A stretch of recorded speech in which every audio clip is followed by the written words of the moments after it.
సిలువలో పలికిన మొదటి మాట, తండ్రి, వీరేమి చేయుచున్నారో వీరికెరుగరు గనుక వీరిని క్షమించుము అని ప్రభు పలికారు.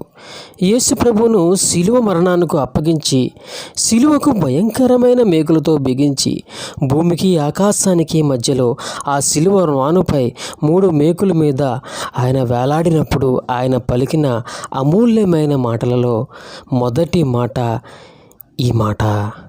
ఈ కేక సర్వ మానవాళి పాప క్షమాపణకై పాప విమోచకుడైన యేసు చేసిన గొప్ప ప్రార్థన కేక. అవమానమును, దూషణను, భయంకర చిత్రవదను తనలో తాను దిగమింగుకొని తాను ఏ జనాంగ రక్షణకై పరలోకం విడిచిపెట్టకూడని భాగ్యమని ఎంచుకొనక తన్ను తాను తగ్గించుకొని వచ్చారు. ఈ కేకలో క్షమాగుణం ఉన్నది. సిలువలో పలికిన రెండవ మాట, అందుకాయన వానితో, నేడు నీవు నాతో కూడా పరదేశులో ఉందువని నీతో నిశ్చయముగా చెప్పుచున్నాను నేను. కుడివైపు దొంగ ఇచ్చిన సాక్ష్యము, యేసు, నీవు నీ రాజ్యంతో వచ్చినప్పుడు నన్ను జ్ఞాపకం చేసుకొనమనెను. యేసు సిలువలో నరహంతకుల కొరకు చేసిన ప్రార్థనా ఫలితమే ఈ సాక్ష్యము. ఈ దొంగ ఎక్కడ యేసు బోధలు విన్నట్లు కానీ, యేసు సహవాసం చేసినట్లు కానీ, మేలు ఉపకారం పొందినట్లు కానీ, స్వస్థత విడుదల పొందినట్లు కానీ లేదు. కానీ యేసు రక్షకాన్ని పిలుస్తున్నాడు.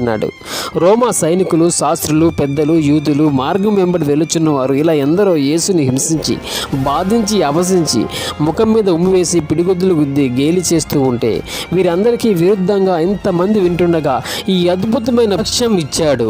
సిలువలో పలికిన మూడవ మాట, ఆయన తన తల్లియు తాను ప్రేమించిన శిష్యుడును దగ్గర నిల్చుంట చూచి, అమ్మ, ఇదిగో నీ కుమారుడు అని తన తల్లితో చెప్పెను. తరువాత శిష్యును చూచి, ఇదిగో నీ తల్లి అని చెప్పెను. యేసయ్య తడారిపోయిన పెదవులు కదిలాయి. ఆయన ఏమి మాట్లాడుతున్నాడో అని అందరూ ఆసక్తితో చూచినప్పుడు తల్లి అయిన మరియా కూడా ఎంతో ఆశతో చూసి ఉంటుంది. ఆయన తన తల్లిని చూచి, అమ్మ, ఇదిగో నీ కుమారుడు అన్నారు. భయంకర శిలువను భరిస్తూ కూడా యేసయ్య ఇతరుల గురించి ఎక్కువగా ఆలోచించారు. ఆయన పలికిన 7 మాటల్లో 3 మాటలు ఇతరులకు శ్రేయస్సు కొరకు మాత్రమే. మొదటిది తనను క్రూరంగా చిత్రవద గురి చేసిన ఆ యొక్క జనాన్ని గురించి మాట్లాడారు. రెండవది సిలువపై చనిపోతున్న దొంగ గురించి మాట్లాడారు. మూడవది తనకు దగ్గరగా సిలువ చెంతనే నిలిచి ఉన్న తల్లి క్షేమార్థం మాట్లాడిన దేవుడై ఉన్నాడు. సిలువలో పలికిన 4వ మాట, నా దేవా, నా దేవా, నన్నేల చేయి విడిచితివి. యేసు పలికిన పలుకుల్లో ఇది 4వది. దగ్గర నిలిచిన వారిలో కొందరు ఈ మాటలకు, ఇదిగో ఏలియాని పిలుచున్నాడు అని ఒకడు పరిగెత్తుకొని పోయి స్పంజి చెరకలో ముంచి రెల్లును తగిలించి ఆయన త్రాగనిచ్చి, త్రాగుడి, ఏలియా దిగి వచ్చును నేమో చూద్దాము అనేది. కానీ యేసు ప్రశ్నలో గాఢమైన అంచలమైన విశ్వాసం కనబడుతుంది. నా దేవా, నా దేవా, నన్నేల విడిచితివి. దేవుడు చెయ్యి విడిచినను ఆయనకు ఆశ్రయం దేవుడే అనే విషయాన్ని ఈ ప్రశ్న ద్వారా యేసే వ్యక్తపరుచున్నారు. ఈ ప్రశ్న ఎంతో విశ్వాసాన్ని కనపరుచున్నది. ద్వియుడైన యేసుని హృదయ ఆక్రందన ఇది. ఇది నిరాశ నిస్పృహలతో వేసిన కేక కాదు. ఇది పరలోక రాజ్యపు విజయ సునాదము. ఈ కేక బహు నిగుడమైనది. సిలువలో పలికిన 5వ మాట, లేఖనం నెరవేరినట్లు నేను దప్పికొనుచున్నాను. నేను దేవుడు దప్పికొనడు, దేవదూతలు కూడా దప్పికొనరు. ఆయన మహిమలో ప్రవేశించిన తర్వాత మనం కూడా దప్పికొనము.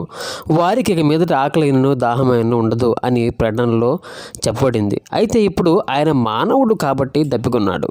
కావున ప్రజలు పాపములకు పరిహారము కలుగజేయుటకై దేవుని సంబంధమైన కార్యములలో కనికరము, నమ్మకము గల ప్రధాన యాజకుడు నిమిత్తము ఆత్మ విషయములలో ఆయన తన సహోదరులు వంటి వాడే కావలసి వచ్చాను. ఆయనకు దప్పిక వేయవలసిన అవసరం లేదు. ఆయన దప్పికొన్నాడు. ఎందుకు? లేఖనం నెరవేరాలి కాబట్టి.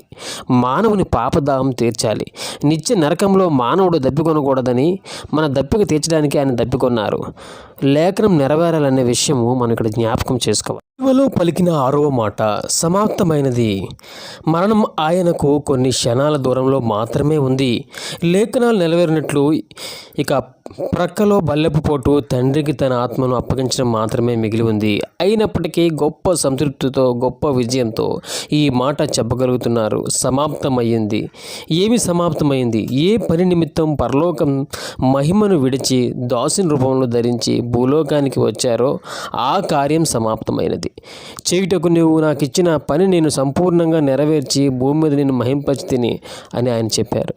సర్వలోకాన్ని పాపం నుండి విమోచించి వారిని రక్షణలోకి నడిపించే కార్యము సమాప్తమైనది. నశించిన దాన్ని వెతికి రక్షించుటకు మనుష్య కుమారుడు వచ్చినని మనం తెలుసుకోవాలి.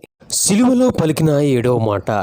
అప్పుడు యేసు గొప్ప శబ్దంతో కేకవేసి, తండ్రి, నీ చేతికి నా ఆత్మను అప్పగించుచున్నాను నేను. యేసు ప్రభు వారు మరణానికి ముందు నెరవేర్చవలసిన చిట్ట చివరి ప్రవచనం ఈ మాటలు నెరవేరింది. నా ఆత్మని నీ చేతికి అప్పగించుచున్నాను. కీర్తనలు 31:5 చెప్పబడినట్టుగా యేసు ప్రభు వారు ఈ లోకంలో ఎందుకు రావాల్సి వచ్చిందో ఆ కార్యం సంపూర్తి చేశారు. చేయకుండా మిగిల్చింది ఏమీ లేదు. గొప్ప సంతృప్తితో తన ఆత్మను తండ్రికి అప్పగిస్తున్నారు. ఆయన ప్రాణమును ఎవరూ తీయలేదు, ఆయననే అప్పగించారు. ఆయన ప్రాణం పెట్టడానికి, తిరిగి తీసుకోవడానికి ఆయనకి అధికారం ఉంది. నేను దాన్ని మరలా తీసుకున్నట్లు నా ప్రాణం పెట్టుచున్నానని యోహాను 10:18 చెప్పబడినట్టు యేసు ప్రభు వారు ఆయన రాజ్య సువార్తను ఆత్మ విషయంలో దునిలేని వారు ధన్యులు అంటూ ప్రారంభించి ఈ లోకంలో సశరీరుడిగా చిట్ట చివరి మాటగా ఆత్మను అప్పగించున్నానని పలికారు.